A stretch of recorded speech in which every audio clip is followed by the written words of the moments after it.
For all the latest community news and events. 103.2 Preston FM. Your community, your radio. And you're with Chat City on Preston FM 103.2. Well, a short time ago, I was talking to Mike Wright, and Mike is one of the Warton residents against poor planning. And I'm pleased to say that on the telephone right now, I've got Councillor Cllr Fiddler, and Trevor is the Cabinet Member for Planning with Fylde Borough Council. So, Trevor, a very good morning to you. Hello, good morning to you. And thank you for talking to us at Preston FM. Can I start by maybe throwing a quote to you from, I think it was last year's LEP newspaper, in which you said that a few years ago, Warton wouldn't have been thought of as a site for strategic development. You wouldn't have dreamed of creating, at that time, 800 new homes in Warton, because basically there was no infrastructure. So what's changed? Well, actually, in the mid-90s, Warton was identified as a strategic area for development in the then local plan. Because of the moratorium that came in a few years later, Warton, the plans for major growth development were dropped. But if the moratorium hadn't have come in, Warton would have been developed by now. Warton is identified as a strategic area because of the BAE Systems are located there. They employ one of the biggest employers in Fylde, the new enterprise zone. So Warton has a special, it's in a special category compared to other rural parishes and towns because of the employment facilities there. What the residents, or via Mike, was saying to me this morning is that residents in Warton at the moment feel in a way that they're under siege by private development who want to move into Warton, and they feel that they're getting little support through their parish council and through Fylde Borough Council. Would you agree with that statement?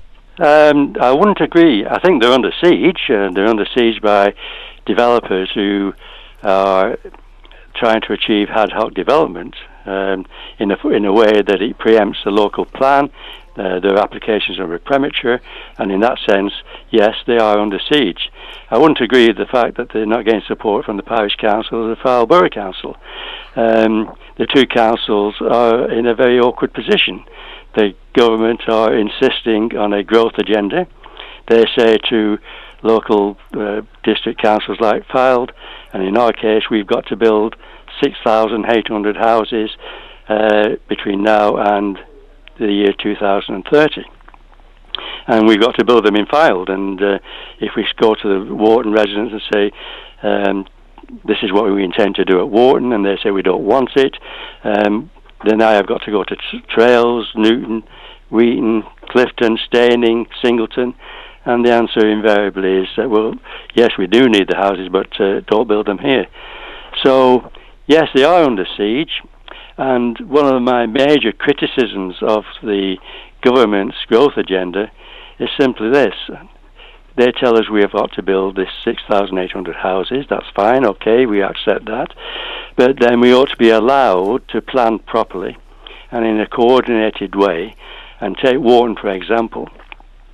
We want to be able to designate land around Warton for housing, to be able to plan in a sort of correct way that it delivers the infrastructure. And to say to developers, I'm sorry, we cannot deal with your applications for development because that would preempt the local plan and it would be premature. But unfortunately the government are saying to us, I'm sorry, we won't allow you to do that, and if applications come in an ad hoc way, then you've got to deal with them. And because our major remit is to deliver sustainable development, invariably inspectors approve applications even though the local authority have refused them. Right. So it's a very painful scenario that we have to deal with. And it's not just common to Fylde. If you had a similar interview with people at Ribble Valley, South Ribble, and all other district councils throughout the land, you would identify the same problem.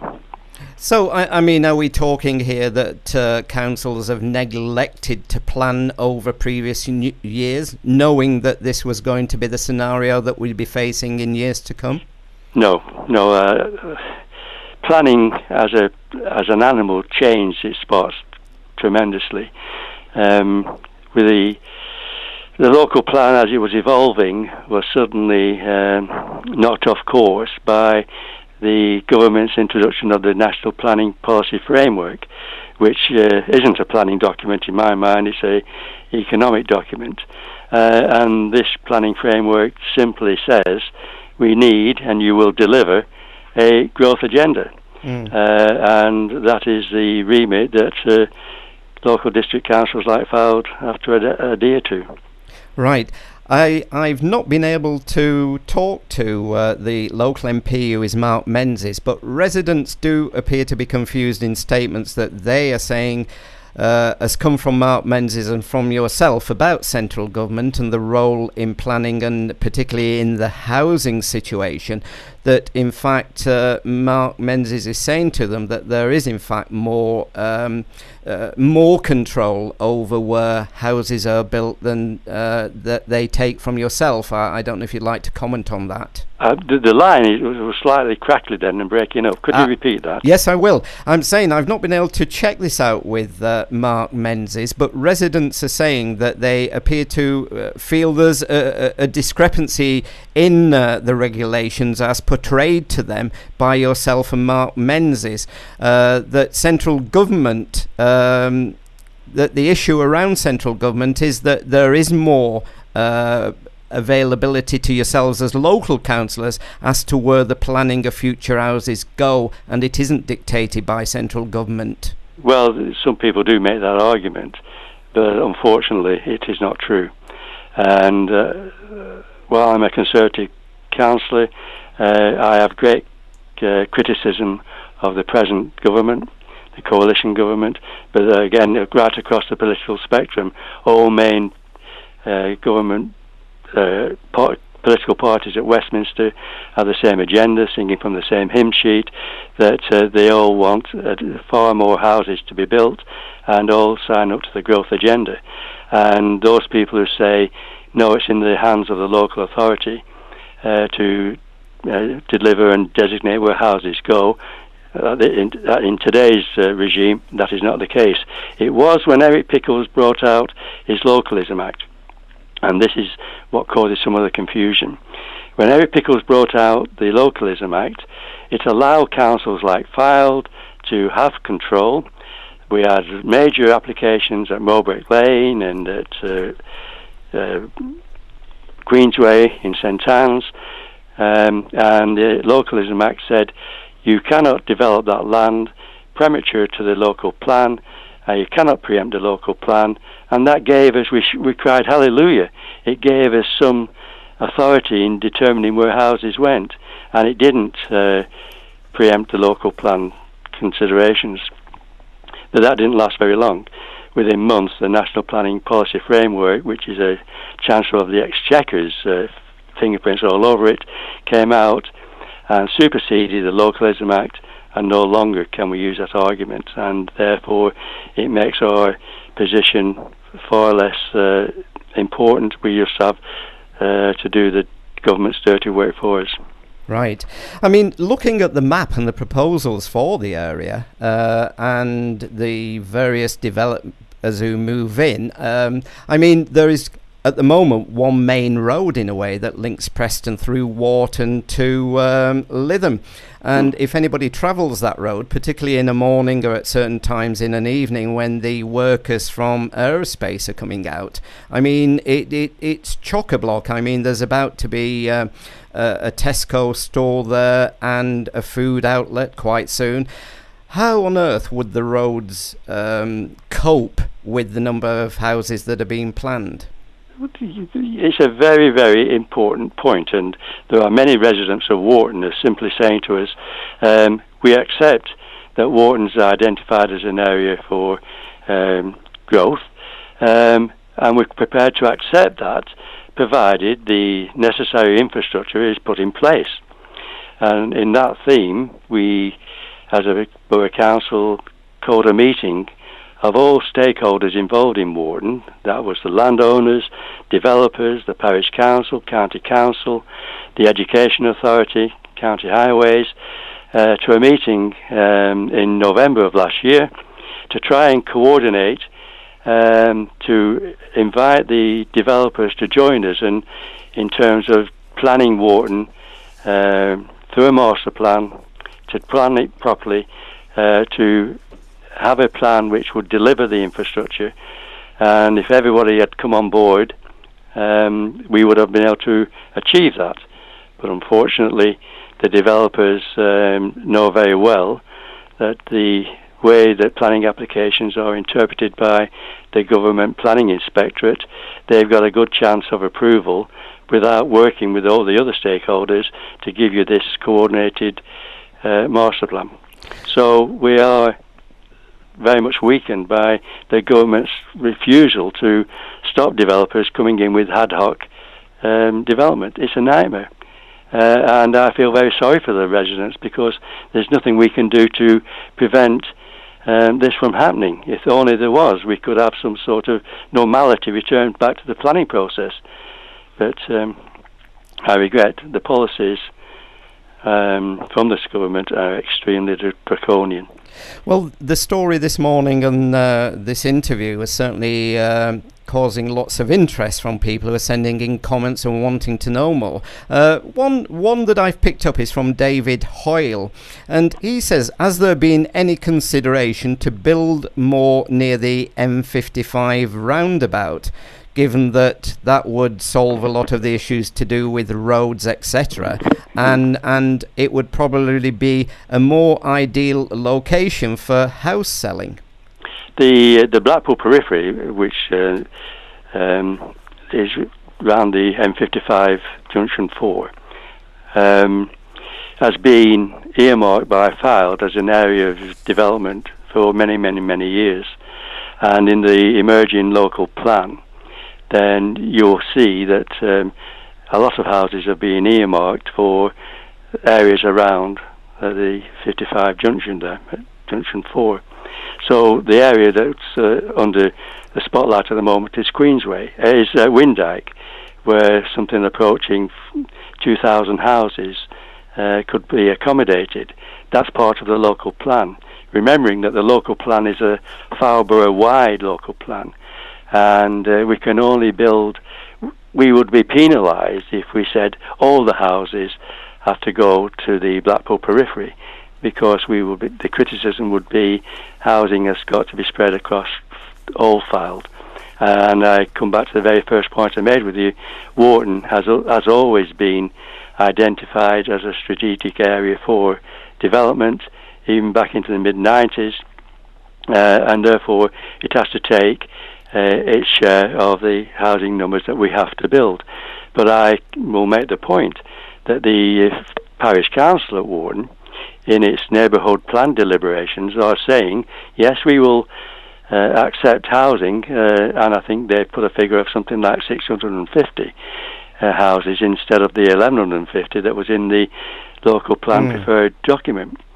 In a meeting I had with the local plan steering group 2 weeks ago, I responded to the concerns of Warton and said that the figure of 1,150 houses that described in that emerging plan should be scaled down to a figure very close to the neighbourhood plan figure of 650.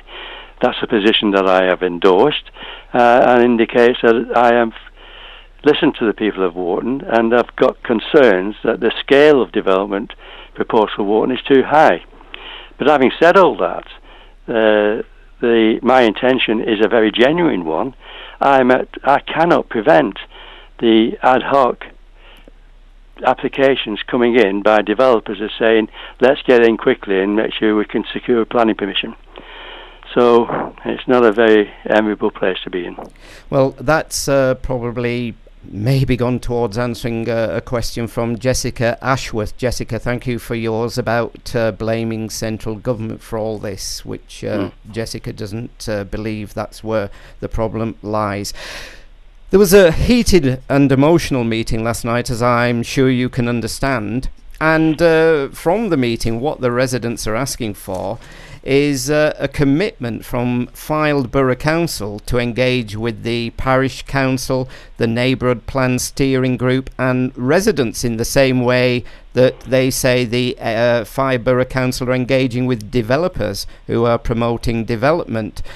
There may be a presumption in favour of sustainable development, but despite what is being said, we honestly believe the approach being taken here does breach government policy. So the residents are saying, will Fylde Borough Council give a commitment to work with them?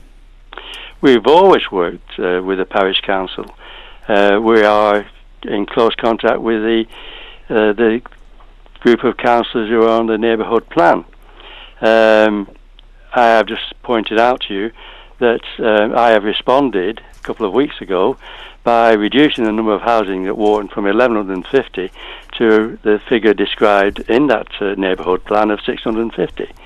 But it doesn't prevent the developers coming in with this nightmare scenario of ad hoc development. And unfortunately, and you can only look at other areas of Fylde, Mowbray Lane at Westham, Queensway, if the Fylde Borough Council turns down these applications, the appeal process invariably leads to the government inspector approving them, overturning the local decision. And I also add to that list Kirkham Triangle, which was a subject of a local public inquiry recently. The council refused the application, the inspector came in and approved it. Mowbray Lane at Westham, the council refused the application, the government inspector came in and approved. I could go on. And I think that this comment that we have it as that local Fylde Borough councillors and people like myself can control development and that central government doesn't play a part is simply wrong. OK, well, we shall have to leave it there. Councillor Cllr Fiddler, Cabinet Member for Planning with Fylde Borough Council, thank you for talking to us this morning, and we shall continue to follow this story. Thank you very much. Thank you. Bye-bye. If you've got news, views or events you'd like to share with us and the Chat City team, why not give us an email? chatcity@preston.fm